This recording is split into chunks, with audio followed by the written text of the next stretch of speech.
Alléluia. Bien, nous allons prier, nous allons confier la parole de Dieu entre les mains du Seigneur. Prions au nom de Jésus. Nous te bénissons, Seigneur, et nous te rendons toute la gloire.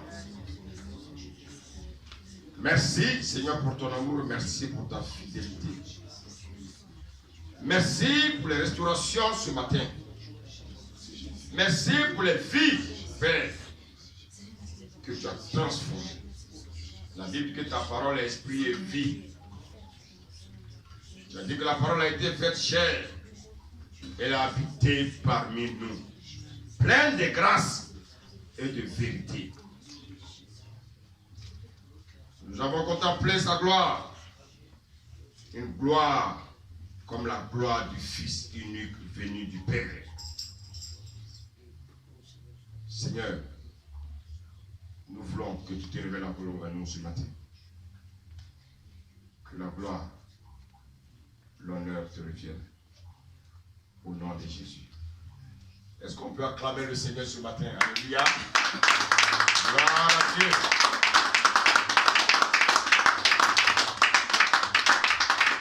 On va prendre nos Bibles dans le livre des Jean, s'il vous plaît. Jean 1, on va lire le verset 17.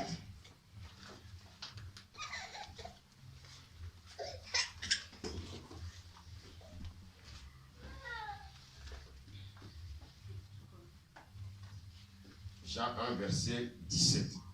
Serviteur Jérémie, on y va. Amen. Amen. Amen. Jean 1, verset 17. J'ai lu la parole de Dieu. En effet, la loi a été donnée à travers Moïse, mais la grâce et la vérité sont venues à travers Jésus-Christ. Alléluia.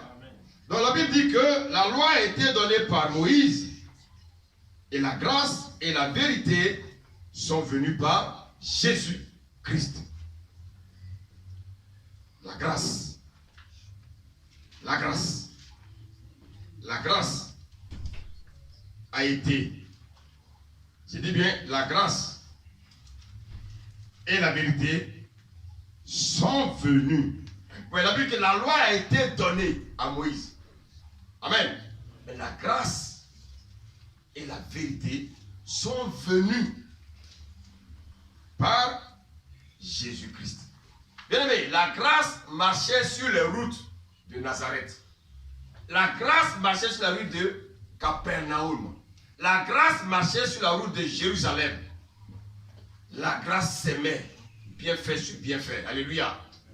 La grâce entrait même dans la maison bien des publicains, des gens de mauvaise vie. La grâce a mangé avec les gens de mauvaise vie. Alléluia. Alléluia. Amen. La grâce a mangé bien aimé avec les gens qui étaient rejetés. La grâce leur parlait de l'amour de Dieu. Et cet amour ne veut pas que la mort du pécheur, bien aimé, que le pécheur ne meure pas, mais que ce pécheur-là reçoive la repentance et le salut. Alléluia. La Bible dit que cette grâce, la grâce était aussi à la croix. Lorsqu'elle a déversé son pardon dans l'âme d'un brigand, repentant, bien-aimé, et lui assura un salut total par ses paroles. Aujourd'hui, toi et moi, bien-aimé, nous sommes sous cette grâce. La grâce était là. La grâce a été crucifiée. La grâce a été insultée. Alléluia. Amen. Par qui? Par des hommes. Alléluia. Amen. Alléluia. Amen. Mais cette grâce a demandé pardon pour ses bourreaux. Et bien aimé sur la croix, qu'est-ce que la grâce a dit? Père, pardonne-leur, car ils ne savent pas ce qu'ils font. Alléluia. Amen. Alléluia. Amen. La grâce, c'est quoi? C'est le ciel qui est descendu dans nos âmes. Et c'est l'enfer qui s'est fermé sous nos pieds. Alléluia. La grâce, c'est quoi? La grâce nous tient par la main. La grâce, c'est quoi? C'est le Saint-Esprit qui nous conduit aujourd'hui. Alléluia. Alléluia. Amen. Alléluia. Amen. Et c'est la gloire, bien-aimé, qui nous attend. Cette grâce veut nous conduire, bien-aimé, dans un endroit où il y a la gloire de Dieu. Cette grâce nous apporte le salut. Pas un salut imparfait.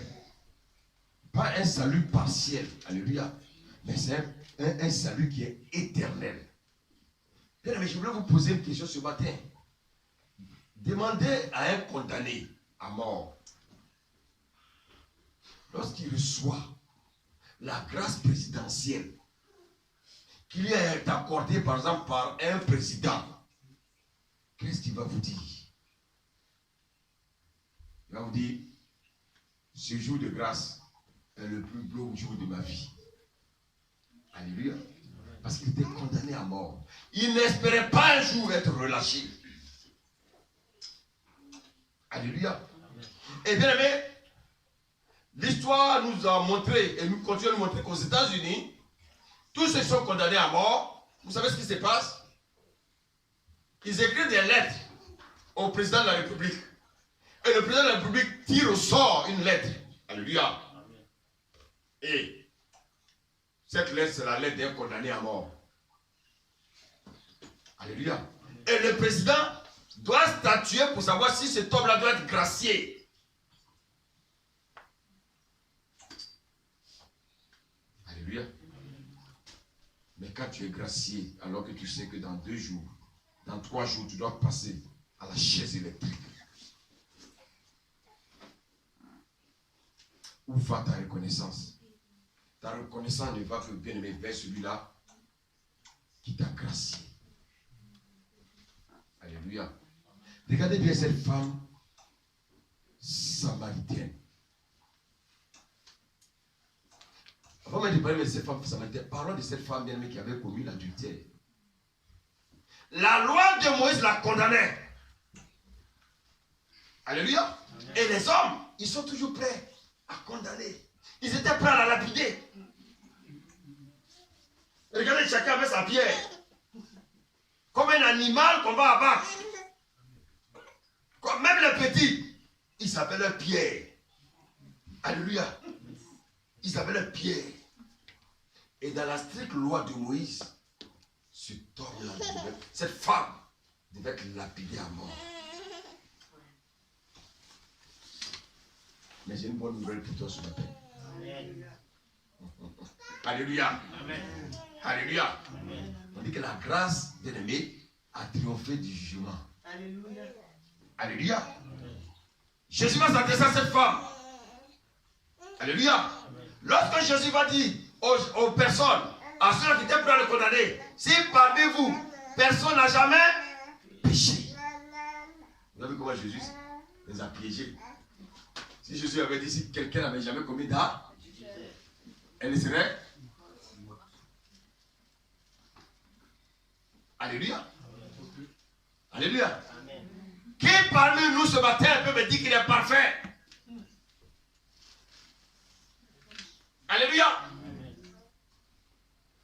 Ils étaient prêts à lapider cette femme. Et souvent dans le milieu chrétien, il y en a qui sont prêts à lapider leurs frères. Oh, lui là, c'est un impudique. Mais toi, lui c'est un impudique, mais toi. Et toi, là, une fois qui te dit, mais toi. Regarde ce que tu as fait hier. Toi aussi, tu mérites la lapidation. Alléluia. Mais ma grâce va au-delà du pardon.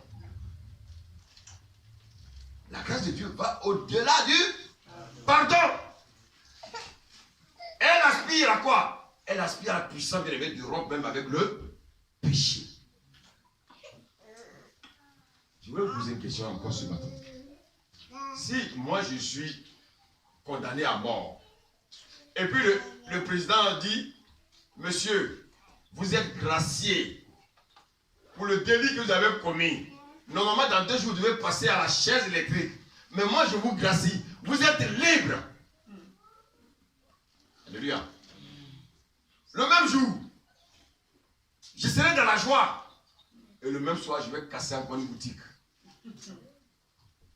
Et puis je me fais prendre.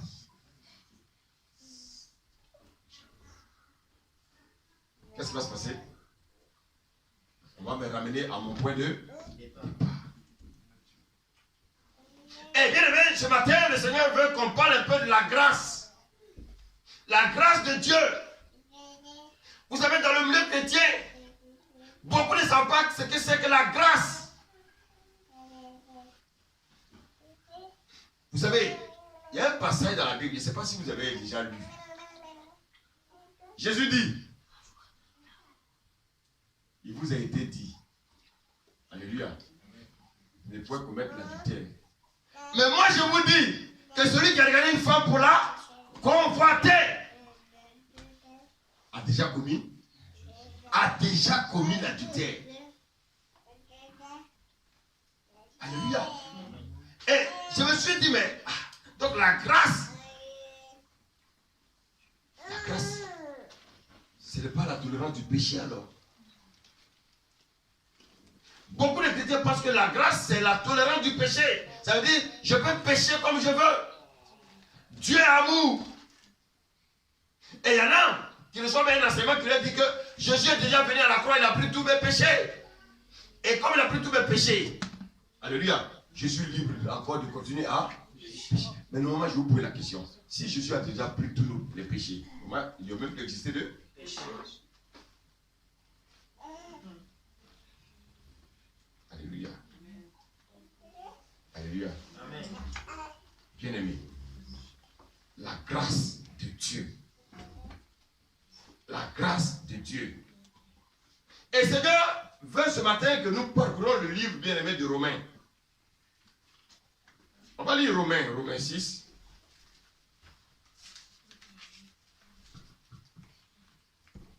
On va lire le verset 1. Et puis on va évoluer. Vas-y, serviteur. Amen. Lorsque l'un d'entre vous a un litige avec un autre, comment ose-t-il demander justice devant les injustes et non devant le... Romains 6. Ah, excuse-moi.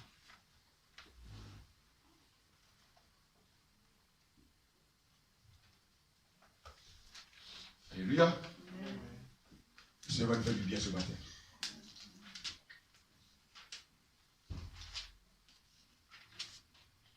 Romains 6, verset 1. Que dirons-nous donc? Que dirons-nous donc? Allons-nous persister dans le péché afin que la grâce se multiplie? Alléluia. Donc vous voyez que beaucoup pensent que parce que la grâce abonde, la grâce se multiplie, alors je dois continuer à pécher. Est-ce que parce que la grâce abonde, je dois continuer à me complaire dans le péché? Est-ce que bien-aimé, je dois être un associé du péché? Est-ce que je dois encore continuer, bien-aimé, à me vautrer? Alléluia. Dans le bourbier. Vous savez qui se vote dans le bourbier? La truie. Le cochon. Bien-aimé, vous lavez le cochon là, lâchez-le 2 minutes après. J'ai dit, mais tu viens d'où? Il m'a dit, je sors de mon milieu naturel. Alléluia. Amen. Alléluia. Amen. Je me rappelle, lorsque j'étais à Tours, il y a un monsieur, un alcoolique à qui on a annoncé Jésus. Et en fait, le monsieur pleurait. Il dit, ça, il regrette sa vie. Il regrette sa vie. Quand on est parti, à 16h, on est repassé où il était là. Il était imbibé. C'est son milieu naturel. Alléluia. Le diable lui a fait croire que c'est son nouveau milieu naturel. Mais il ne sait pas que, bien-aimé, aujourd'hui, la grâce, bien-aimé, surabonde. Alléluia. Il dit, demeurions-nous dans le péché? Beaucoup, bien-aimés, disent qu'ils sont nés de nouveau. Mais bien-aimés, ils demeurent encore dans le péché. Il dit, mais demeurer, c'est quoi? C'est habiter. Est-ce que je veux continuer à habiter dans le péché? Et vous savez, il y a un homme de Dieu avec qui j'échangeais hier qui me disait, il dit qu'il est très heureux des histoires de confinement. Il est très heureux pour les histoires bien aimées de coronavirus. Je dis, ah bon? Il dit oui. Parce que moi, on verra les vrais chrétiens. Alléluia. Il dit, ils ne savent même pas que Dieu est derrière ça pour voir quels sont les vrais chrétiens. Et quand j'ai réfléchi, j'ai mis le tort. Il n'a pas tort. Aujourd'hui, allez visiter les assemblées se vident. Les gens sont préoccupés par bien aimer autre chose, par leur bien-être. Au lieu d'être préoccupés par leur salut, les hommes sont préoccupés par leur bien-être. Comment je vais avoir une voiture demain? Comment je vais avoir un salaire demain? Comment je vais faire tout, m'acheter une maison demain? Bien aimé, ça, ce ne sont pas des mauvaises choses. Mais notre priorité aujourd'hui, c'est de chercher, bien aimé, notre salut. Et le Seigneur dit, mais est-ce que vous allez demeurer dans le péché? Lis le verset 2. Amen. Alléluia. Oui. Certainement pas. Certainement pas. Nous qui sommes morts pour le péché, comment pourrions-nous encore vivre dans le péché? Merci, serviteur. Bien aimé, on va pas à pas. Vous savez, quelle qu'en soit l'abondance du péché, la grâce peut régler le problème. Alléluia. Alléluia. Alléluia. Jésus n'a pas dit de continuer à pécher jusqu'à la mort. Non. Il n'a pas dit que la grâce va coopérer, bien aimé, avec le péché. Il n'a pas dit ça. Alléluia. Jésus dit, si tu étais dans le péché, quel que soit le péché, la grâce peut t'en faire sortir. Alléluia. La grâce ne va pas te laisser tous les jours dans le péché. La grâce ne va pas t'encourager dans le péché. Alléluia. Il dit loin de là. Dans d'autres versions. Dans ta version, il a dit quoi tout à l'heure, comme tu l'as dit? Certainement pas. Certainement pas. Loin de là. Nullement. Alléluia. Amen.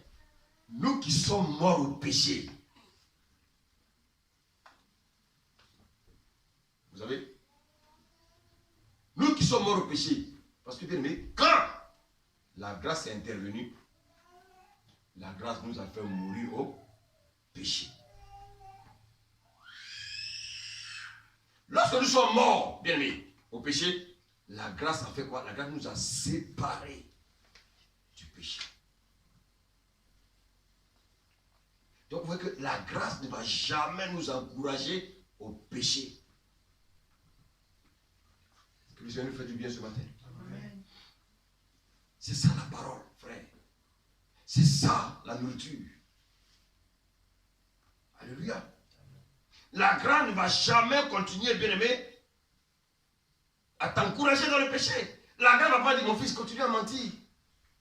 La grâce ne va jamais dire, mon fils, ma fille, continue à mépriser ton mari. Alléluia. Amen. La grâce ne va jamais dire, mon fils, tu peux voler. Non, non, non, non. Non, non, non. Pourquoi? Parce que bien aimé, nous sommes morts au péché. Si nous sommes morts au péché, bien aimé, ça veut dire quoi? La grâce ne peut pas nous encourager, bien aimé, à continuer dans le péché. Maintenant, regardez ce qu'il dit. Comment vivrons-nous encore dans le péché? Le Seigneur dit, mais attends, mais je t'ai séparé du péché. Comment tu peux encore vivre dans le péché? Le Seigneur est étonné. Alléluia. Amen. Est-ce qu'un cadavre qui est couché par terre peut dire, si tu le piétines, tu peux dire, aïe, tu me fais mal?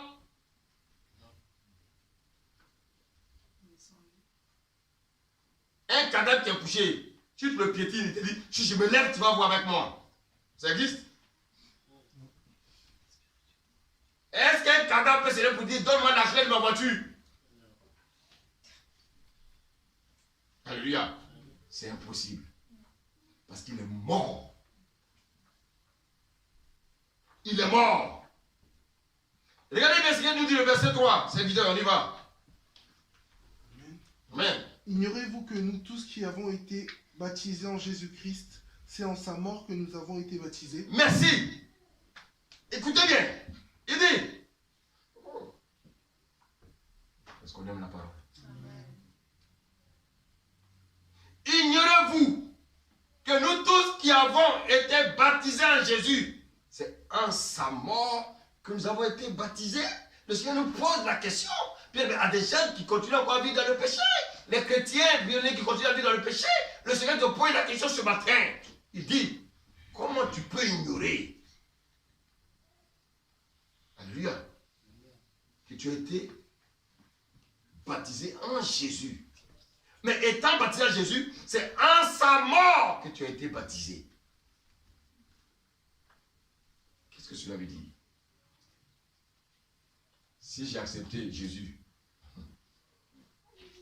par la foi, la mort de Christ aussi est devenue ma mort. Alléluia. Verset 4, serviteur. Amen. Par le baptême, en sa mort, nous avons donc été ensevelis avec lui afin que, comme Christ est ressuscité par la gloire du Père, de même nous aussi, nous menions une vie nouvelle. Alléluia. Il dit, nous avons été ensevelis avec lui. Par quoi? Par le baptême en sa mort. Nous avons été plongés dans sa mort. Nous avons été ensevelis avec lui. Ça veut dire quoi? Nous avons été plongés totalement. Ensevelis, ça veut dire plongés. Nous avons été plongés totalement avec lui. Afin que quoi? Afin que comme Christ est ressuscité des morts par la gloire du Père, de même, toi et moi, nous aussi, bien-aimés, nous marchons maintenant en nouveauté de vie. Ça veut dire quoi? Ça veut dire que la grâce nous accorde une nouvelle vie. La grâce nous accorde une nouvelle nature. La grâce ne peut pas nous maintenir dans notre ancienne vie. Alléluia. Verset 5, il dit quoi? En effet, si nous avons été unis à lui par une mort semblable à la sienne, nous le serons aussi par une résurrection semblable à la sienne. Alléluia. Il dit, en effet, si nous sommes devenus une même plante, ça c'est dans ma version, alléluia, avec lui, par la conformité à sa mort, ça veut dire quoi? Devenu une même plante avec Christ, ça veut dire quoi?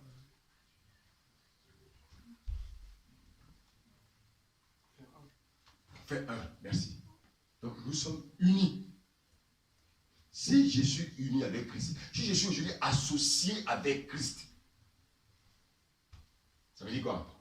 Ça veut dire que je ne participe plus au péché. Ça veut dire quoi?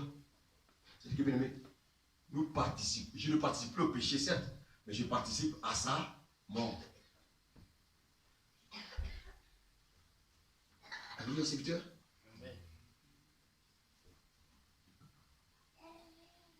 La mort de Christ est une victoire pour moi. La mort de Christ, bien aimé, aujourd'hui me permet d'être vivant.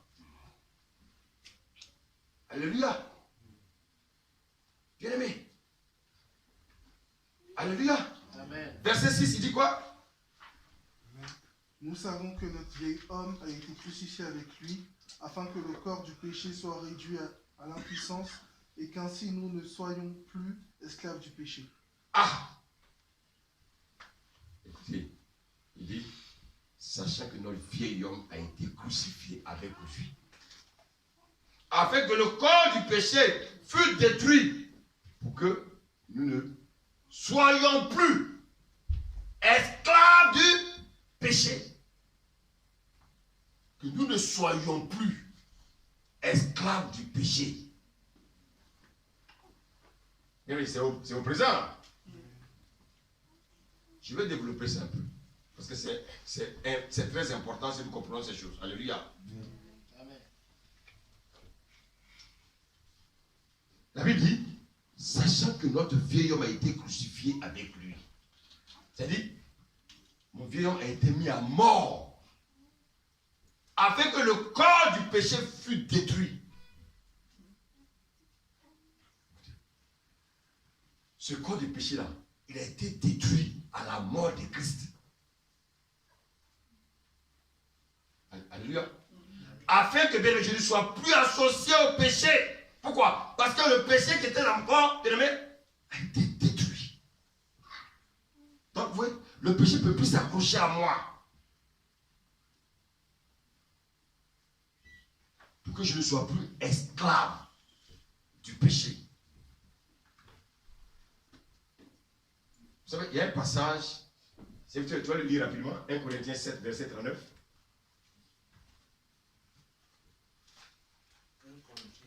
Verset 39.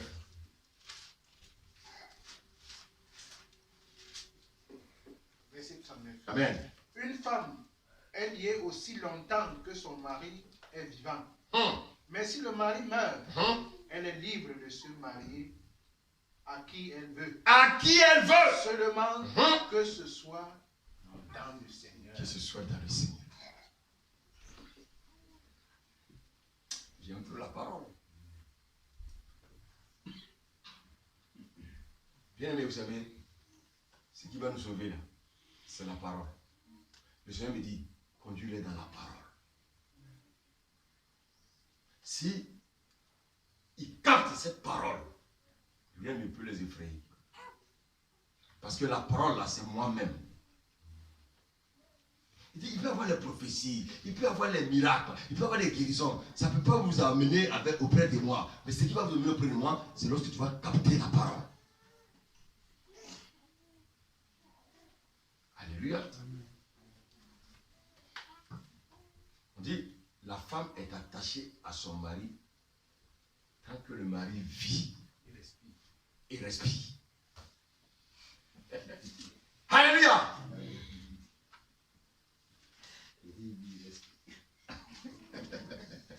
Alléluia. Disait, la femme est attachée à son mari tant que le mari vit. Donc actuellement, toi tu vis et tu respires. Alléluia. Alléluia. Mais regardez bien. Maintenant, la femme dit, moi, j'aime Jésus. Je veux divorcer de mon mari. Est-ce que c'est possible? Nada, puisque le mari respire encore. Il respire encore. Alléluia. Il respire encore. Même s'il est Jésus, il doit attendre. C'est sa parole. C'est sa parole. Même s'il est sur le lit d'hôpital à moins de 2 heures de mort, Il doit attendre. tant qu'il respire encore, on attend. On n'a pas dit d'aller l'empoisonner. On n'a pas d'aller serrer son cou. Comme souvent dans les films là, on voit tuer les gens viennent enlever l'oxygène. la respiration artificielle. Alléluia. Donc, bien aimé, même si Jésus dit qu'il t'aime, tu ne peux pas divorcer de ta femme.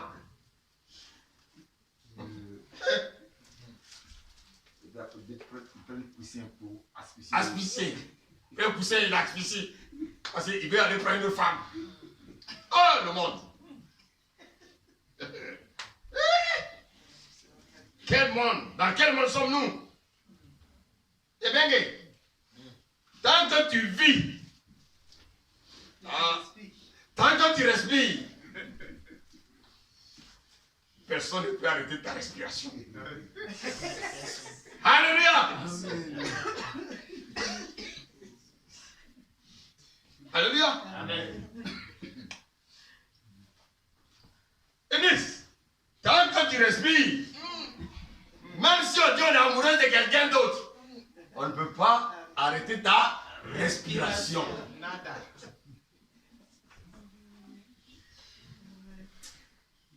Est-ce que quelqu'un aime la parole ce matin? Amen. Oh, la parole c'est trop bon. Alléluia. Amen. C'est pour ça qu'il ne faut pas se presser dessus. Il faut d'abord réfléchir. Parce que la Bible dit, vous aurez des tribulations dans la chair. Ah, est-ce que c'est lui? Oui, c'est lui. mais il était gentil au départ. Oui, mais il fallait, c'était la part. Il faudrait qu'il t'attrape d'abord. Après, le vrai visage sort. Alléluia. Maintenant. C'est pour ça que la Bible dit, si tu n'es pas prêt, c'était pour te prévenir. Ouais. Alléluia. Vous avez Dieu, Dieu est trop fort. Il dit, tu ne dois pas goûter d'abord avant de te marier. Ce n'est pas chaussure pour goûter. Ce n'est pas yaourt. Tu dois goûter. Et puis après, tu vas essayer. Ce n'est pas chaussure, tu vas essayer. Après, tu vas dire, ça ne me rattrape pas. Alléluia.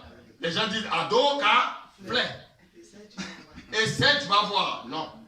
Le mari n'est pas à essayer. La femme n'est pas à essayer. Ah, prends ça comme ça. Si c'est bon pour toi, ah, mon ami. Si c'est pas bon aussi, mon frère, jusqu'à la gare. Jusqu'à la gare. Alléluia.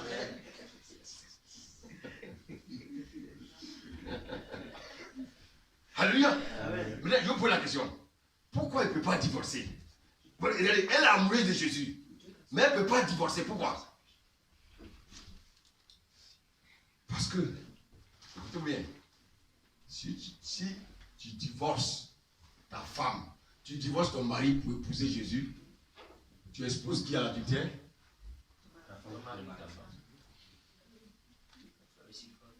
Vous savez, souvent, les gens, quand on apprend, on dit, ah, tel est divorcé, tel est divorcé. Les gens ne cherchent même pas à savoir quelle est son histoire. Alléluia. Pourquoi que tu es maso? Pourquoi que Dieu est bête? Alléluia. Mais il y a des aboutissants. Dieu sait de quoi il parle. Alléluia. Maintenant, je vous pose la question. Jésus est amoureux de cette femme. Il veut l'épouser.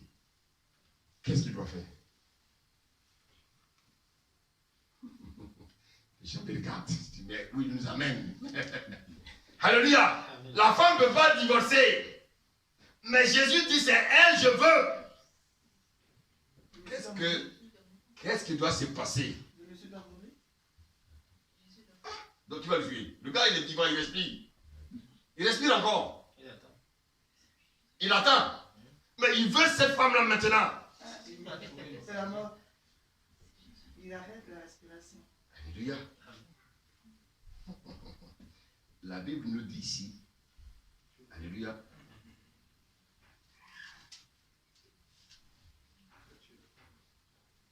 La Bible nous dit, en effet, s'ils sont devenus une même plante avec lui par la conformité à sa mort, nous le serons aussi à la conformité à sa résurrection. J'arrive pas à pas, vous allez comprendre. Le gars respire. Jésus dit non, cette femme-là, je la veux. Oh, tu ne peux pas. Parce que si tu la prends, elle est exposée à l'adultère. Plus. Le monsieur aussi est exposé à l'adultère. Il ne peut pas aller prendre une autre femme. Tant qu'il a, respire. Il y a des gens qui respirent encore? Ok, non, on ne peut pas vous divorcer. Alléluia. Souvent, on voit dans le couple là-bas. Moi, mais vraiment, je ne ressens plus rien pour lui. Ah, il faut ressentir. Fais tout pour ressentir quelque chose. Personne n'est envoyé. Alléluia. Écoutez, pour qu'il épouse la femme, alléluia. Alléluia. Amen. Il faut qu'il meure. C'est la seule solution. Si la femme meurt, elle est libre. Jésus veut épouser cette femme-là. Alléluia. Il faut qu'il meure. Certes, l'homme meurt. Mais l'homme-là, il respire. Il ne veut pas mourir. Le monsieur est vivant, il ne veut pas mourir. Donc, quelle est la solution? Jésus meurt et la femme meurt. Jésus meurt et la femme meurt. Comme ça, c'est le tout. Connaissent là, ils vont se le tout. Est-ce qu'on peut acclamer le Seigneur? Alléluia.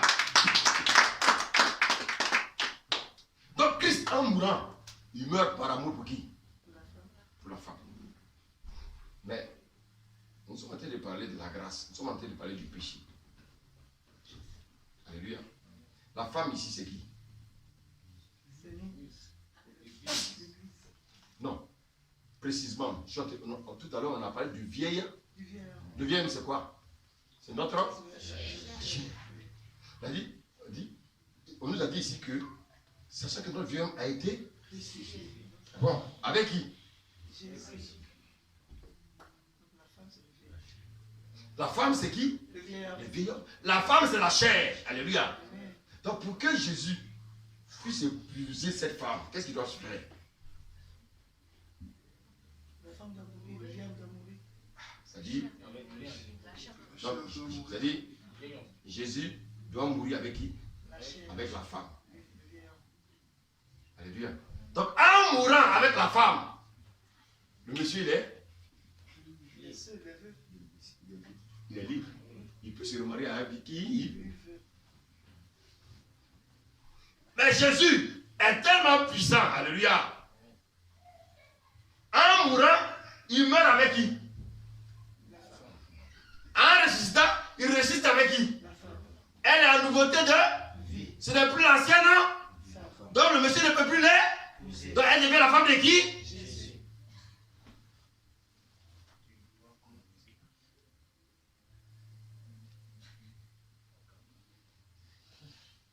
Alléluia. Frère, c'est ça la parole. C'est ça que les chrétiens doivent comprendre. Alléluia. Amen. Alléluia. Si la femme du péché, parce que le mari c'est le péché, la femme c'est la chair. On dit que quoi? Le péché est dans la chair. Ils sont collés. Tu ne peux pas les séparer. Est-ce qu'on peut séparer un couple? Non. Donc le péché a pour femme la chair. Ils sont collés. Depuis le commencement, ils sont mariés.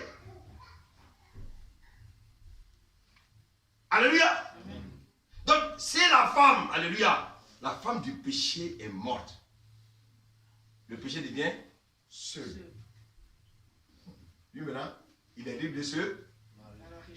Mais, voilà. Alléluia. Donc, il n'est plus lié. C'est ce que tu as lu tout à l'heure. Il est libre. Comme de l'eau de roche. Maintenant, bien aimé, je sais, Jean 10, 18 dit quoi?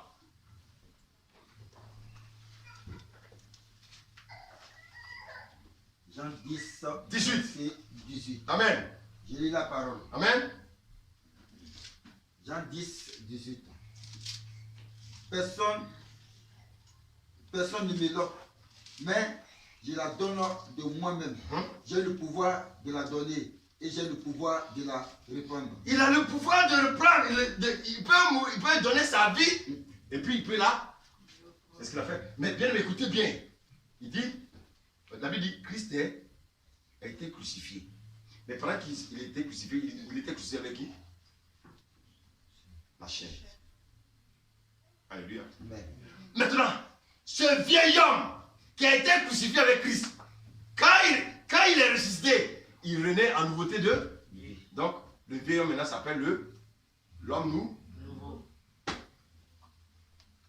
Donc, l'homme nouveau ne peut plus s'attacher au péché. Maintenant, l'homme nouveau devient l'épouse de qui? Christ.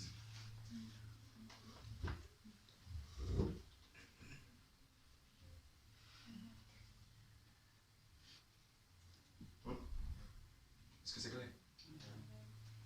Moi, c'est clair? Alléluia. J'avais une nature pécheresse. Mon mari, c'était le péché. Christ est venu me prendre avec lui pour me faire mourir. Comme le péché ne peut pas mourir, qu'est-ce qu'il fait? Il vient faire mourir la chair. Et comme j'ai le pouvoir de donner ma vie, et j'ai le pouvoir bien aimé de refuser, qu'est-ce qui se passe? Je renais. Mais pendant que je renais, qu'est-ce qui va se passer? Je renais en nouveauté de vie. Et qui avec moi? Nouvel ordre. Le nouvel ordre, comment on appelle aujourd'hui? L'eau et le sang, c'est l'Église. Maintenant, le Seigneur dit, il est étonné. Comment toi, tu es en nouveauté de vie, et puis tu es encore dans le péché.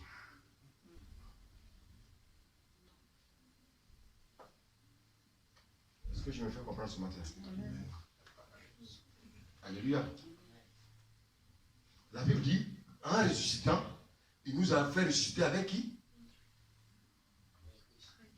Quand Christ ressuscitait, il a ressuscité avec qui? Avec nous. Il nous a ramenés à la vie. Alléluia.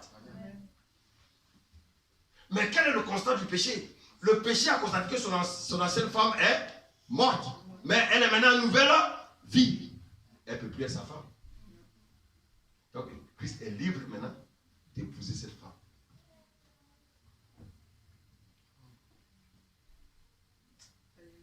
Alléluia. Alléluia. Et c'est pour ça que la Bible dit que nous sommes morts au péché.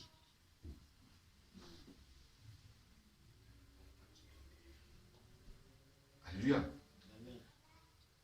Maintenant, Christ, ayant rendu la vie aux hommes, en leur donnant sa propre vie à lui. Amen. Le péché ne peut plus dire, ah, ça c'est mon ex. Ancien feu. Alléluia. Alléluia. Alléluia. Ah, mon ex est revenu à la vie. Non. Il ne peut plus réclamer quelque chose, bien aimé. Parce que pour lui, la chair est mise à mort et il a perdu.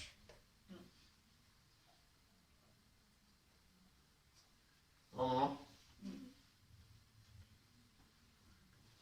le Seigneur est étonné. C'est la question qu'il a dit. Il dit, c'est la question qu'il a posée au verset 1. Il dit, ah, mais que dirions-nous donc? Demeurions-nous dans le péché? Mais le péché a été séparé. Christ a pris sa femme, il a pris sa femme, il a tué cette femme-là avec lui. Et les deux sont ressuscités. Maintenant, il est étonné. Il dit, mais tu es maintenant ma femme. Qu'est-ce que tu vas chercher ailleurs? Alléluia. Amen. Alléluia. Christ maintenant peut épouser cette femme-là. Pourquoi? Parce que cette femme-là n'est plus. Alléluia, à qui? Elle n'est plus au péché. Donc s'il va avec elle, il n'y a plus d'adultère.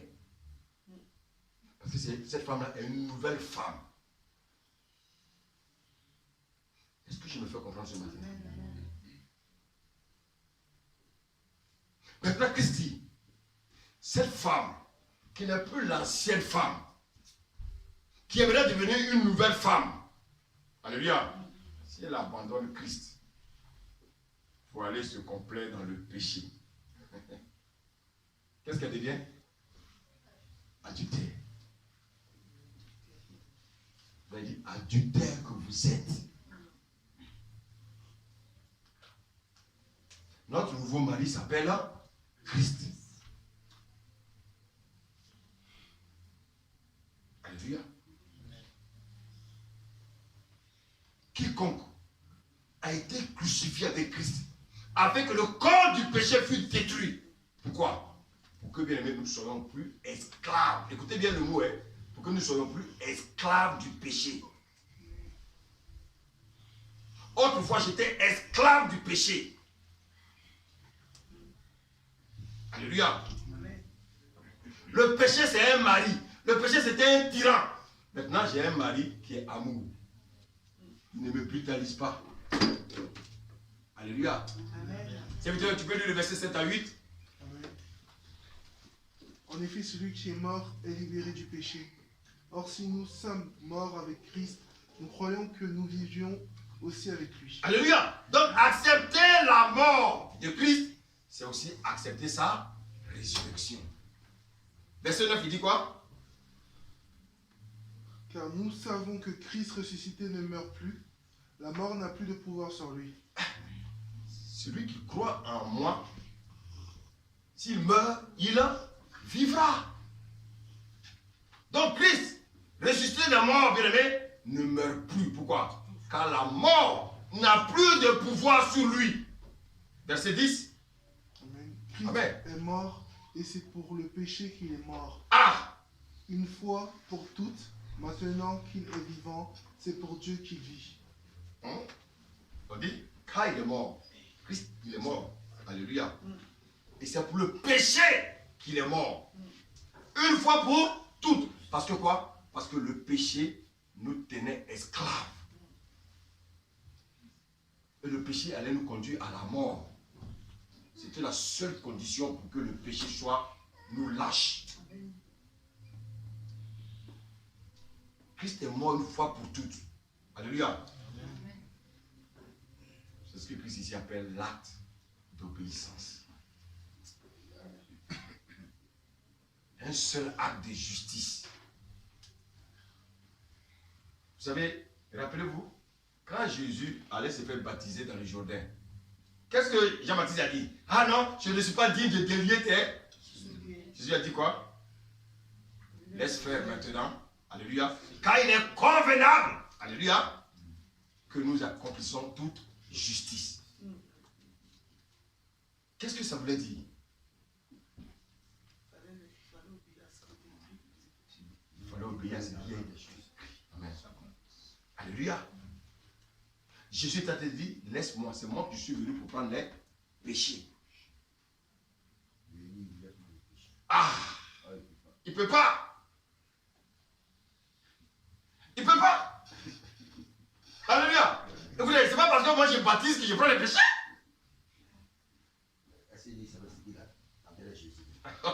Il ne savait pas qu'il en allait couper sa tête devant. Il ne savait même pas. Sa tête allait être coupée. Dans un plateau.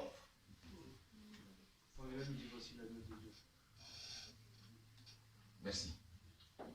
Maintenant, quand les gens venaient se faire plonger dans le Jourdain, alléluia, ils venaient déposer quoi? Leur péché. Mais leur péché là, ils déposaient ça sur qui?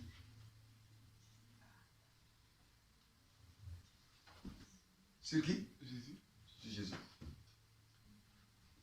C'était une préfiguration de quelque chose qui devait venir. Donc chaque fois que les gens venaient se plonger dans l'eau, Jésus était là. Et Jésus s'est déjà fait plonger. Donc ils ne savaient pas que chaque fois qu'on le plongeait, Jésus était en train de prendre leur péché. Alléluia.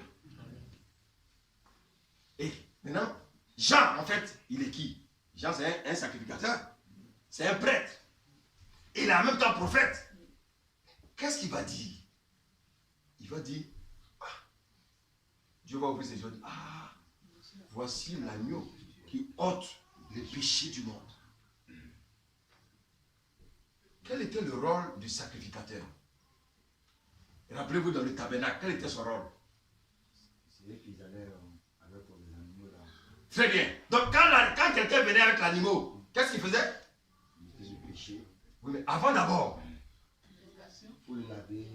Oui, mais bien avant de le laver. Il regardait s'il n'était pas infirme. Il regardait s'il était sans tache ni. Mais quand tous les gens venaient là, ils avaient des... Et des défauts. Est-ce que vous me suivez? Tous ceux qui venaient se faire baptiser là, quand Jean les regardait, ils voyaient des défauts. Mais quand Jésus est venu, il n'a vu aucun défaut. Il a dit, ah, ça c'est lui là. C'est lui qui est venu ôter le péché du monde là. Alléluia. Donc le rôle du sacrificateur, bien, avant de prendre d'abord l'offrande, il regardait d'abord si c'était une offrande bien aimé qui était sans tache. Donc tous ceux qui venaient, ils étaient tous des pécheurs. Mais quand Jésus est venu, le Dieu a ouvert ses yeux, il a dit, ah, ce que les prophètes avaient prophétisé là, c'est-à-dire qu'un homme allait venir ôter nos péchés. Ah donc c'est lui. Alléluia. Et il va dire non, ah je ne suis pas digne. Jésus dit non, fais comme c'était écrit.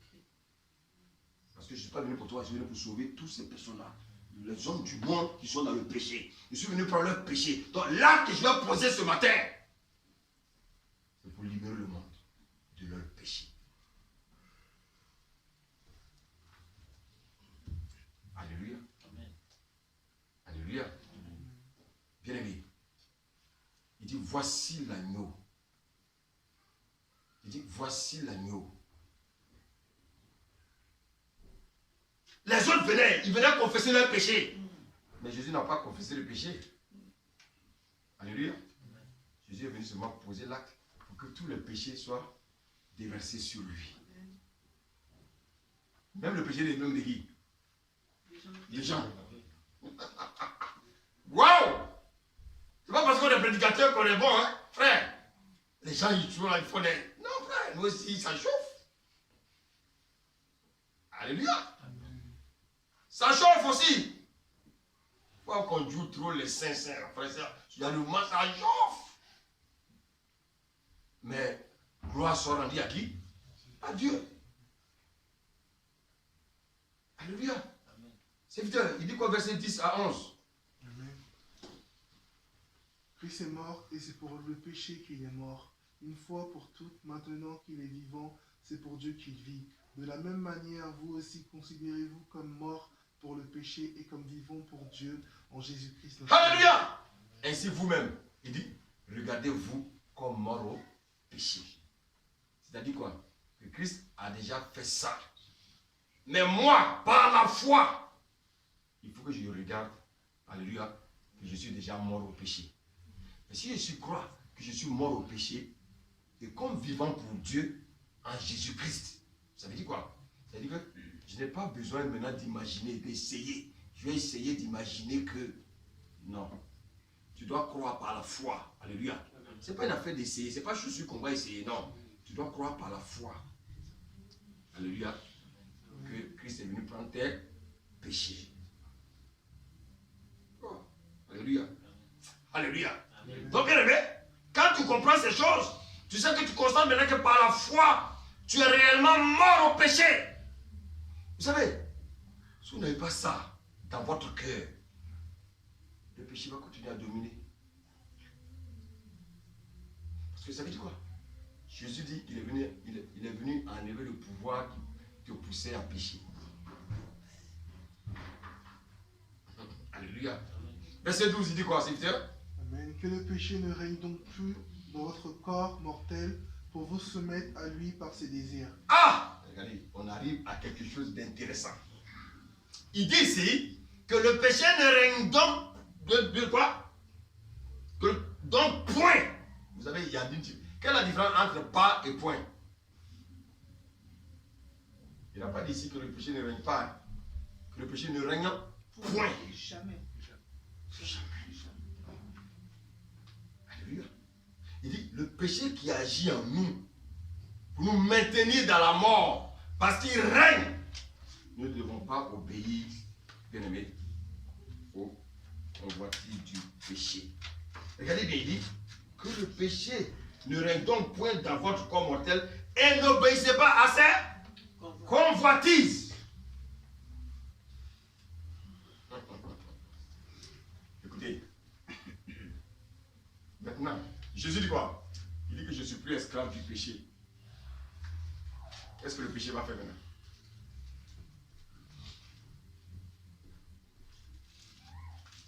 Je ne suis plus esclave du péché. Qu'est-ce que le péché maintenant va faire?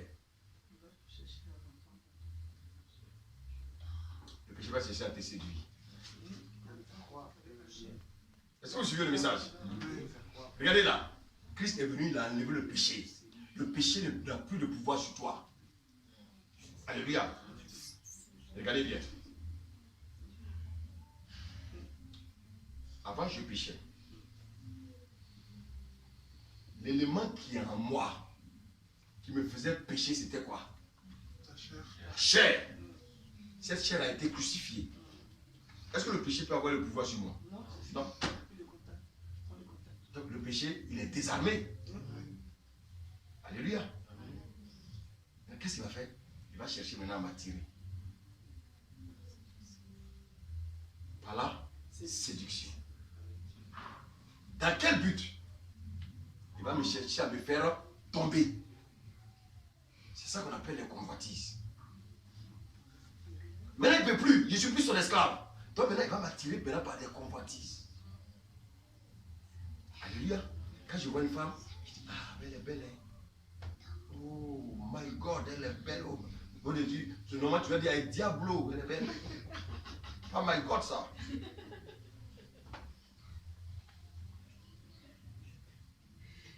Alléluia.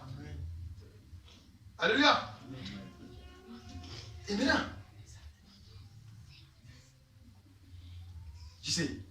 maintenant je sais que le péché n'a plus de pouvoir sur moi. Je sais que je ne suis plus l'esclave du péché. Alléluia. Et comme je sais que ce sont maintenant les convoitises qui vont me faire pécher, qu'est-ce que je dois faire maintenant? Je relis le passage. Il dit ici que le péché ne règne donc point dans votre corps mortel. N'obéissez pas à ces convoitises. Donc qu'est-ce que je dois faire? Je ne dois plus s'il y a une femme qui m'attire encore, c'est que c'est moi-même qui obéis aux convoitises. Jésus est déjà fait, Jésus est venu faire. C'est pour ça qu'il a dit, regardez bien. My God, my God, my God, my God. Je veux que vous compreniez ces révélations-là. My God, comprenez ces choses. Avant, j'obéissais aux convoitises. Parce que j'étais esclave du péché. Alléluia. Est-ce qu'un esclave a le choix? Il exécute tous les ordres du maître. Mon maître, c'était le péché. J'exécutais tous les ordres du péché. Alléluia. Mais, bien aimé, n'oublions pas que notre corps est toujours mort. Mon corps est toujours mortel. Alléluia. La seule chose que j'ai crucifiée, c'est ma chair. Mais mon corps est toujours mortel. Ça veut dire quoi? Le péché donnait des ordres à qui? À la chair. La chair a été crucifiée. À qui va donner maintenant des ordres? Mais il ne peut plus. Alléluia. Qu'est-ce qu'il va faire? Il ne peut plus maintenant me donner des ordres. Donc maintenant il va faire quoi? Il va me... On parle de la tentation. Il va me tenter. C'est pour ça que Matthieu 26, 41 dit quoi? Veillez et... Ah. Pourquoi les chrétiens tombent? Parce qu'ils ne veillent pas et ils ne prient pas. Il dit veillez et priez, alléluia, afin que vous ne tombiez pas dans la tentation. L'esprit est disposé, mais la chair est... Qui doit crucifier sa chair? Comment je peux crucifier ma chair? En désobéissant au péché. Vous pouvez regarder bien. Je vais ramener en arrière, vous allez mieux comprendre. Rappelez-vous, avant la chute d'Adam, alléluia, avant la chute d'Adam, qu'est-ce va faire le diable? Il va venir séduire qui? Il va venir séduire Ève. Mais est-ce qu'ils étaient esclaves du péché? Ils n'étaient pas encore esclaves du péché. Mais donc, comme ils ne sont pas esclaves du péché, il va venir faire quoi? Séduire. Est-ce que vous suivez? Soit ou tenter. C'est pour ça qu'on l'appelle le tentateur. Aujourd'hui, écoutez bien le message. Les païens, est-ce qu'ils les tentent? Non. Pourquoi ils ne les tentent pas? Parce qu'ils sont encore du péché. Adam et Ève, est-ce qu'avant le péché, ils étaient esclaves du péché? Non. Maintenant, bien aimé, qu'est-ce que le diable va faire? Il va les tenter. Alléluia. Quand ils ont péché, ils sont devenus esclaves du péché. Alléluia. Maintenant, Dieu va essayer les hommes. Aucun homme ne peut sauver un homme. Dieu va venir lui-même. Par le canal de Jésus. Alléluia. Qu'est-ce qu'il va faire? Il va venir crucifier l'élément qui fait que tu pèches. Le point de contact là, il va venir enlever ça, remplir. C'est qu'il enlève le point de contact. Le point de contact, c'est la chair. Maintenant, si Jésus est venu crucifier la chair, nous sommes devenus comment? Comme à quel temps? Nous sommes devenus comme à quel temps? Au temps d'Adam. Au temps de qui? Adam et Ève. Adam et Ève. Est-ce que vous avez compris? Adam et Ève, bien aimé, il n'y avait pas de péché en eux. Le diable est venu, qu'est-ce qu'il a fait? Il les a tentés. Il les a séduits. Le péché rentre en eux. Jésus maintenant est venu séparer l'homme du péché. Le diable maintenant, tu n'es plus son esclave. Amen. Alléluia. Donc qu'est-ce qu'il va faire? Il va faire comme ce qu'il a fait à qui? Adam et Ève.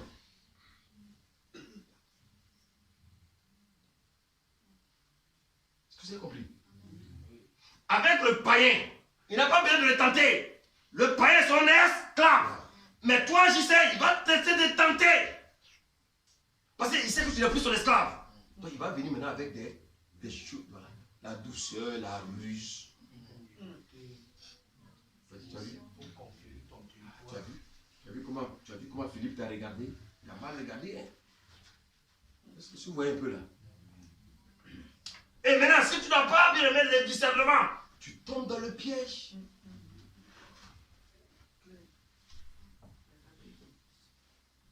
Tu n'es plus son esclave. Il ne peut plus t'imposer le péché. Il ne peut plus.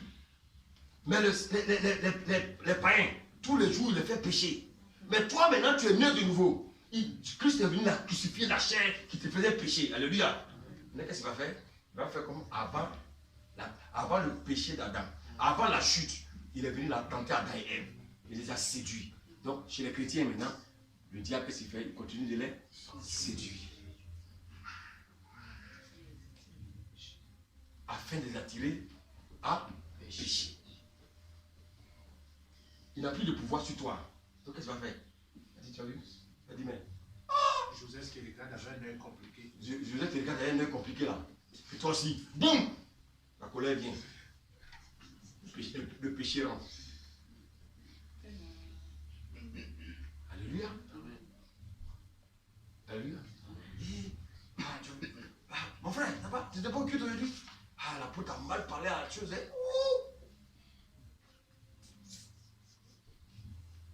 Alléluia. Si la personne n'est pas solide. Ah bon? Ah bon? Je tombe. Le païen, lui, il sait qu'il a des copines. Alléluia. Lui, ça devient normal, mais il ne sait pas qu'il est esclave. Toi, tu es chrétien maintenant. Alléluia.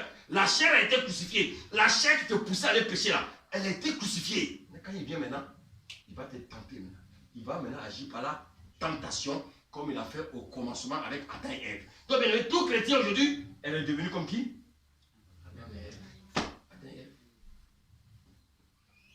C'est pour ça que le Seigneur maintenant dit, tu as vu dans le jardin, il y a plusieurs arbres. Il y a un arbre là, il ne faut pas manger. Cet arbre là, c'est l'arbre de la connaissance du bien et du mal. Donc maintenant que tu es né de nouveau, Dieu te dit, comme il disait à Adam, que l'arbre de la connaissance du bien et du mal là, c'est le péché. Ne mange pas le péché. Tu peux manger tout ce que tu veux, mais le péché ne mange pas. L'arbre de la connaissance du bien et du mal, c'est ce qu'il disait depuis le commencement, le péché était là. Et quand ils ont mangé, le péché est rentré en eux. Jésus est venu, qu'est-ce qu'il a fait? Il a séparé l'homme du péché. Alléluia. Mais le péché est toujours là, le péché flotte. Quand tu le manges, tu es un homme mort. Donc ça veut dire qu'aujourd'hui, tu as le pouvoir, comme il a dit à Adam, si tu manges l'arbre de la connaissance du mal, tu mourras. Donc aujourd'hui, fuis le péché. Et c'est pour ça que faisons attention. Le diable aujourd'hui, comment il nous fait pécher? Comment il nous tente? Au travers de quoi? Nos 5 sens. Il a dit à Ève, qu'est-ce qu'elle a dit? On dit, elle vit que l'arbre était les yeux, convoitise des yeux. Alléluia. Quand elle l'a mangé, elle a dit que c'était quoi? C'était bon. Il y a les cinq sens. Il y a le goûter, il y a l'eau, il y a l'eau, l'odorat, il y a quoi? L'ouïe, il y a quoi encore? La vue, et puis il y a quoi? Le toucher. Voilà comment le diable aujourd'hui nous tente. Voilà comment le diable nous fait pécher. Alléluia. Tu es marié, mais le diable va faire que tes yeux vont regarder une autre. Ne nous appelez pas les femmes ici, vos maris ne regardent pas les autres. Alléluia. Alléluia. Et voici pourquoi, bien aimé, quand Adam et Ève sont tombés, dans Romains 3, 23, la Bible dit quoi? Tous sont et sont privés de. Donc le Seigneur, qu'est-ce qu'il fait? Il a essayé avec les Adam, les Noé là. Ils sont tous des pécheurs, il ne veut pas racheter l'homme. Donc lui-même, il vient en homme. Il prend la forme d'un homme. Pour montrer à l'homme que maintenant, écoutez, moi je suis sans péché, je prends vos péchés, je vous sépare du péché. Maintenant, c'est ce que Dieu veut faire. Le diable, il ne peut plus vous imposer quoi que ce soit. Ça veut dire quoi? Ça veut dire que si aujourd'hui je pêche, alléluia, ça veut dire que je n'aime pas Dieu. Si je pêche aujourd'hui, c'est que je n'aime pas Dieu. C'est que j'aime le diable, j'aime le péché. Parce qu'il m'a séparé du péché. Et vous voyez combien de fois, bien aimé, le diable ne peut rien contre nous. Mais c'est nous qui donnons le pouvoir au diable.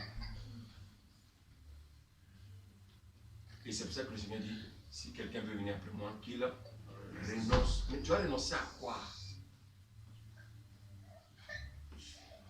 Alléluia. Nous avons été, bien aimés, séparés du péché. Nous ne sommes plus esclaves du péché. Donc le diable maintenant, qu'est-ce qu'il va faire? Il va nous tenter. Il va nous tenter. Il va nous tenter. Il va nous tenter. Les païens, eux, ils sont esclaves. Mais toi, tu n'es plus esclave. Comment il va te faire pécher? Avec les 5 sens, maintenant, il va travailler. Tu as vu l'apôtre, mais il a mal parlé de toi. Hein? Ah bon? Il a déchiré comme un papier. Alléluia. Ah, tu as vu, quand il va à l'église, on prie seulement pour les autres. Moi, on ne prie jamais pour moi. Le diable a tenté de travailler. La tentation. Alléluia. Vous savez, avant le péché nous tenait, on exécutait comme des zombies. Vous savez, les zombies, c'est comme des esclaves. Comme vous allez les tuer à gage là. On dit, va tuer, lui, va y tuer sûrement. Va pêcher, on pêche. Alléluia. Le Seigneur dit, maintenant, tu as une nouveauté de vie. Je t'ai séparé du péché. Maintenant, tu as une nouvelle vie. Je t'ai donné ta liberté de dire oui ou non au péché. Mais moi, je ne veux plus me mêler de ta vie. Moi, le travail que je suis venu faire, c'est de te ramener au temps du jardin d'Éden. Où tu avais le libre arbitre de décider de manger l'arbre ou de ne pas manger l'arbre. Tout chrétien aujourd'hui est à l'image, bien aimé, d'Adam et Ève avant le péché. Donc, vous voyez qu'en fait, Dieu, qu'est-ce qu'il a fait? Dieu nous a mis devant nos responsabilités. Est-ce qu'on aime la parole? Frère, est-ce qu'on aime la parole? Frère, c'est ça qui va nous soigner. Alléluia. Un gars qui lui dit, mais pour ça, tu dois faire de confiance. Non, le temps arrive. Si les chrétiens ne connaissent pas ces vérités, ils vont continuer à pécher. Et il va dire que Dieu va me pardonner. Non, Dieu dit, il a déjà fait sa part.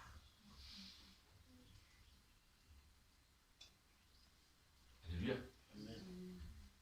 Christ dit, pourquoi tu ne dois plus maintenant pécher? Christ dit, il t'a manifesté son amour. En venant te séparer du péché, il t'a manifesté son amour. Maintenant, je te pose la question. Comment toi, tu peux manifester ton amour à Christ? Et c'est pour ça que dans Jean 14, 15, il dit quoi? Si vous m'aimez, gardez mes commandements. Je ne vous demande pas de faire des sacrifices. Je ne demande pas de courir à gauche, à droite. Si tu m'aimes, moi je t'ai aimé. Je suis venu mourir à la croix pour te séparer du péché. Maintenant, si tu m'aimes, je ne te demande pas de faire des efforts. Obéis simplement à ce qui est écrit là. Je ne t'ai pas dit de courir de gauche à droite. Je ne t'ai pas dit de faire quoi que ce soit. La seule chose que je te demande, c'est d'obéir à cette parole-là.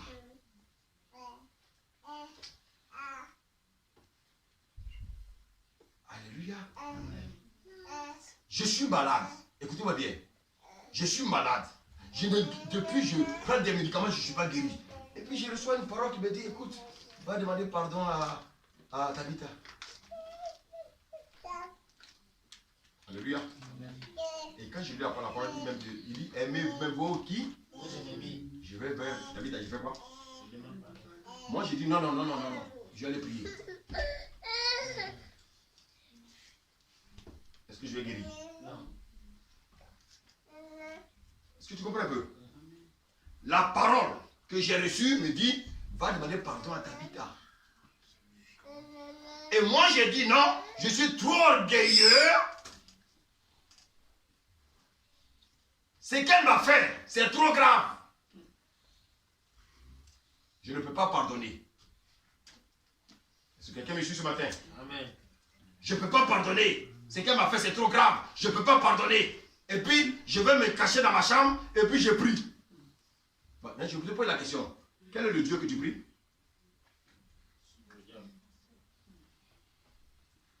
Quel est le Dieu que je prie? On fait des sacrifices inutilement. Est-ce que Dieu m'a dit de prier? Dieu m'a dit quoi? C'est compliqué? Non. Voici l'orgueil de l'homme. Tu rentres à la maison, Dieu te dit, ta femme n'est pas contente de toi. Toi, tu dis, tu t'en fous. Ok. Tu t'en fous? Il y a un passage, je vais vous lire. Est-ce que vous aimez la parole? Amen. Vous voulez avoir la paix dans vos couples? Amen. Écoutez la parole. La Bible dit, à nous là, Marie, montrez votre tour de la sagesse dans vos rapports avec vos femmes, comme avec un sexe plus faible.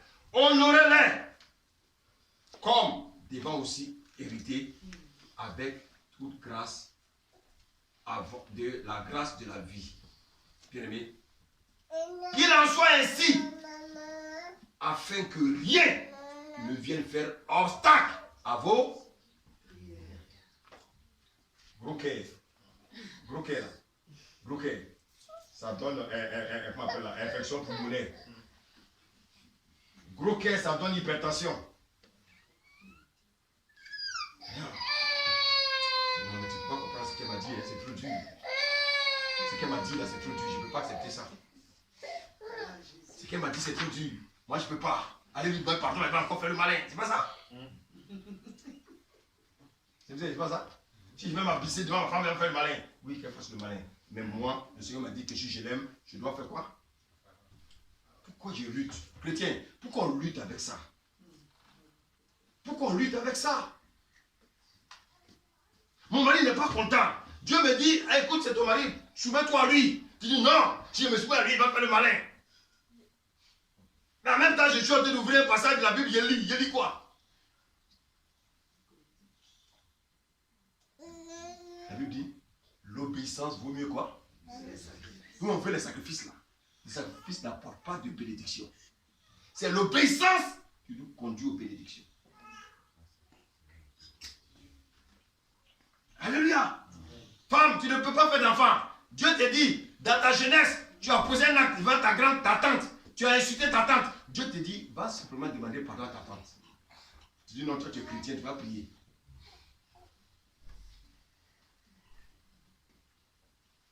Oh, est-ce qu'on me suit? Je veux que le Seigneur nous renouvelle notre intelligence. Parce que nous les chrétiens, on est trop orgueilleux. On est trop orgueilleux. Pour des choses simples, on veut faire des grandes choses. Non.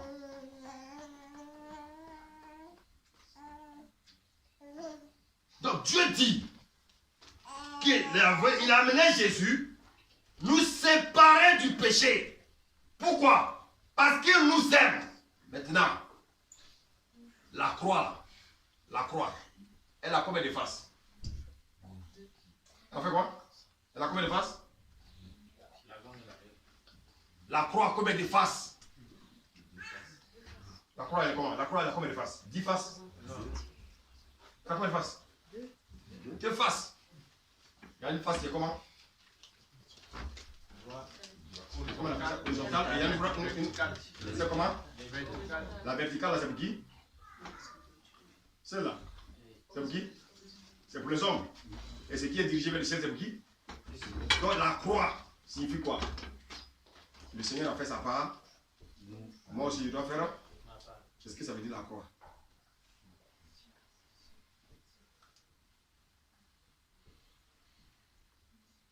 Est-ce que je me fais comprendre ce matin?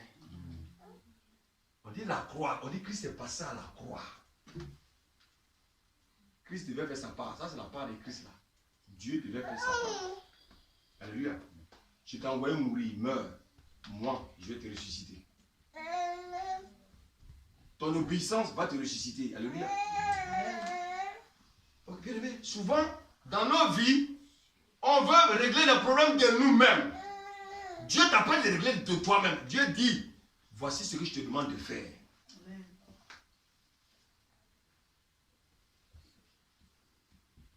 Alléluia. Le Seigneur nous demande de ne pas obéir à nos convoitises. C'est que nous on veut faire. Non, c'est pas ça. Vous savez, le péché, il enverra toujours des convoitises. C'est à moi de dire, j'obéis ou je désobéis. Alléluia. Si j'aime Dieu, j'obéirai à sa parole. Si j'aime Dieu, je vais désobéir au convoitises. Comme c'est écrit ici dans Romains 6, verset 12. Serviteur, le verset 13, il dit quoi? Amen. Ne mettez plus vos membres au service du péché comme des instruments de l'injustice, mais au contraire, livrez-vous vous-même à Dieu comme des morts revenus à la vie, et mettez vos membres à son service comme des instruments de la justice. Alléluia! Il dit, ne livrez pas vos membres au péché. Avant, le péché n'avait pas besoin, que je lui livre mes membres. Écoutez-moi bien. Est-ce que le péché avait besoin que je lui livre mes membres? Qu'est-ce qu'il faisait? Il les prenait. Parce que c'était pour qui? Maintenant, le Seigneur dit, maintenant j'étais détaché du péché, mais c'est à toi maintenant de ne plus livrer quoi?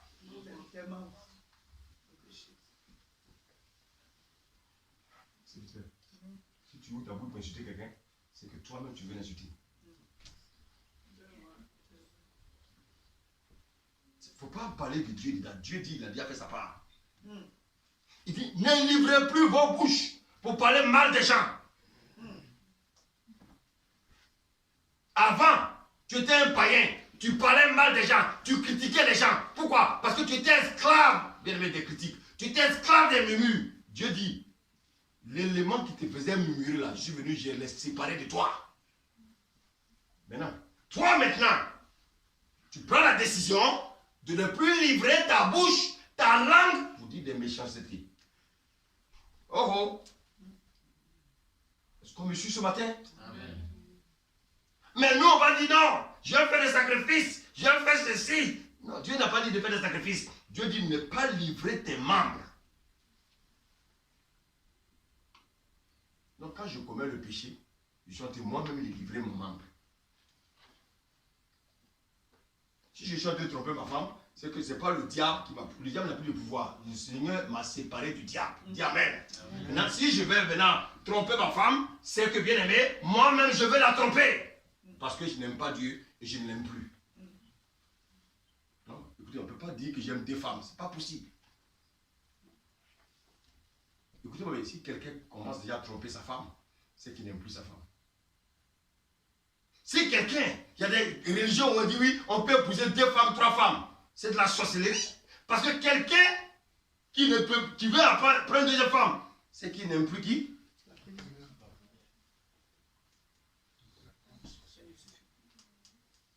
Alléluia. Amen. Si je trompe ma femme, c'est que je ne l'aime plus. Frère, il faut que la vérité soit prêchée. Si j'aime ma femme, pourquoi je vais lui faire du mal? Si j'aime ma femme, si j'aime Dieu, pourquoi j'ai débrouillé sa parole pour lui commettre l'adultère? Et je lui ai dit non, c'était plus fort que moi. Mais il n'y a rien qui est plus fort que nous. On aime la chose, c'est tout. Alléluia. Si je prends ma bouche pour insulter ma femme, c'est parce que je vais l'insulter. C'est pas parce que, bien aimé, le diable me pousse, c'est moi-même. Si je prends ma bouche pour insulter mon mari, il ne faut pas que je dise que oui, il y a un esprit qui me fatigue. Non, aucun esprit ne peut te fatiguer. C'est toi-même. Tu aimes insulter ta femme. Ça te plaît. Tu veux dire à ta femme que toi aussi tu es forte. Mais au lieu d'être forte sur ton mari, sois forte sur le péché. Oh, est-ce qu'on me suit ce matin? Amen. Le Seigneur nous demande d'être fort maintenant sur le péché. Parce qu'il nous a donné le pouvoir, bien aimé. Il nous a séparés. Écoutez, j'ai dit que maintenant, nous sommes maintenant à l'image d'Adam et Ève avant le péché, avant la chute. Donc c'est à nous de choisir ce qu'on veut faire. C'est pour ça qu'il dit ici, ne livrez pas vos membres. Parce que j'ai séparé vos membres de qui? Du péché. Maintenant, si tu vas avec le péché, avec tes membres, c'est qui? Est-ce que tu as besoin encore de prier quelqu'un? Dieu dit non, mais mon fils, j'étais déjà séparé, tu vas me retourner. Et c'est pour ça que le Seigneur dit, c'est pour ça que je vous ai dit tout à l'heure, que le Seigneur, avant d'épouser la femme, il fallait mourir avec qui? La femme. Toi, pendant que Jésus mourait, toi aussi tu mourais avec la chair. Donc la chair n'a plus de pouvoir sur toi. Mais comment se fait-il que tu continues encore à t'affectionner aux choses de la chair? C'est qu'en fait, tu n'as jamais été, tu n'es jamais mort. Et ta chair n'a jamais été crucifiée. Je ne peux pas crucifier la chair de ma femme. Ma femme ne peut pas crucifier ma chair. Chacun doit crucifier sa chair. Parce que le Seigneur dit, c'est un fait. À la croix, il a crucifié, notre chair a été crucifiée avec lui. Donc notre nouveau mari s'appelle Christ. C'est à lui maintenant que nous devons obéir. Nous ne devons plus obéir maintenant aux convoitises venant du diable.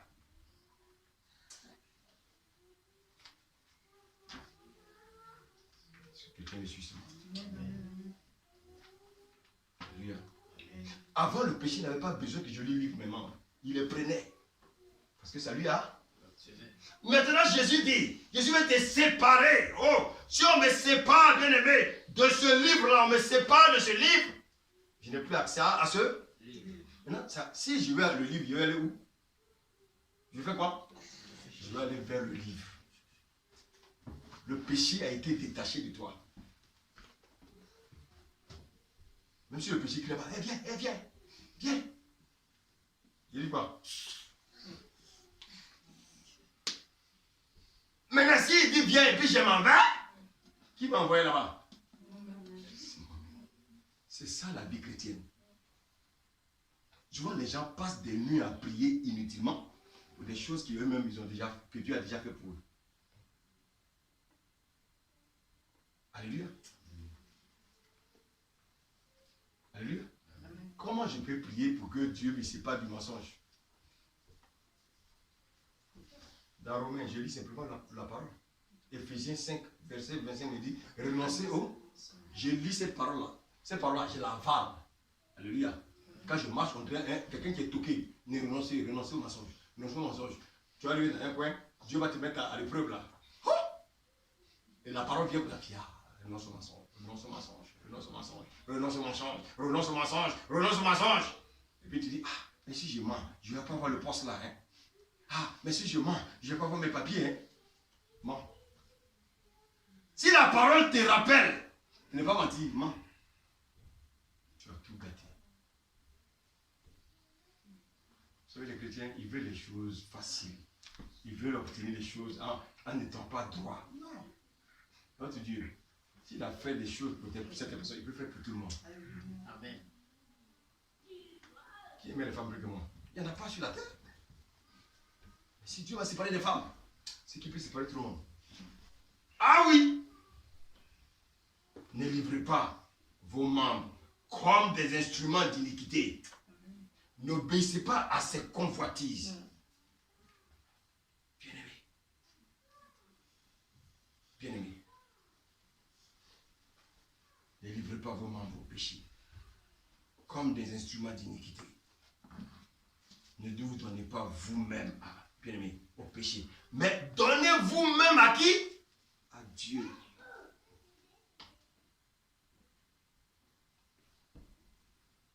Bien-aimés. C'est un message que je vais continuer.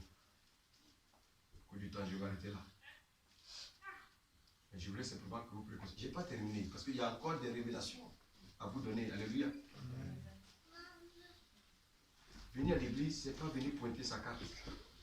Venir à l'église, c'est pour venir recevoir quelque chose de la part du Seigneur. Alléluia. Ne livrez pas vos membres au péché. Oui. Est-ce que vous connaissez l'idée de la maison nettoyée? Une maison qui est nettoyée d'occupants. Vous savez ce que c'est?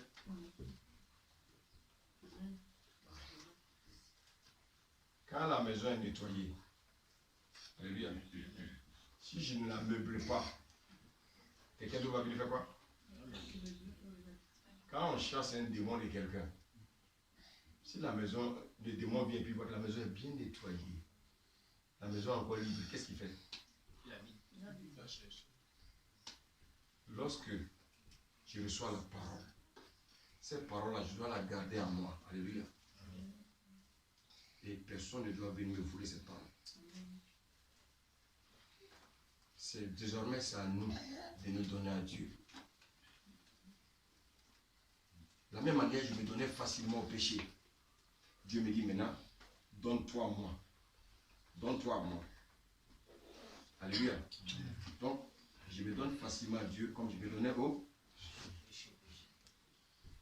Et cet acte-là, ça doit être un acte de tous les jours. Alléluia. Comme étant vivant, la vie que nous menions, bien-aimés, n'est pas quelque chose de ponctuel. De la même manière, on vit tous par Dieu. Toujours également, on doit se donner à Dieu. C'est pour ça qu'il dit, offrez à Dieu vos membres comme des instruments de justice. Bien-aimés. Donc, nos membres doivent être offerts à Dieu. Que le Seigneur vous bénisse. Et qu'il nous garde ce matin. C'est un message que nous allons continuer. Mais déjà, comprenez une chose. C'est que Dieu nous a séparés du péché. Alléluia. Nous avons maintenant le libre arbitre de retourner vers le péché. Ou bien de dire au péché, non, tu ne peux plus me dominer. Je ne suis plus ton esclave. Que le Seigneur vous bénisse. Amen. Amen.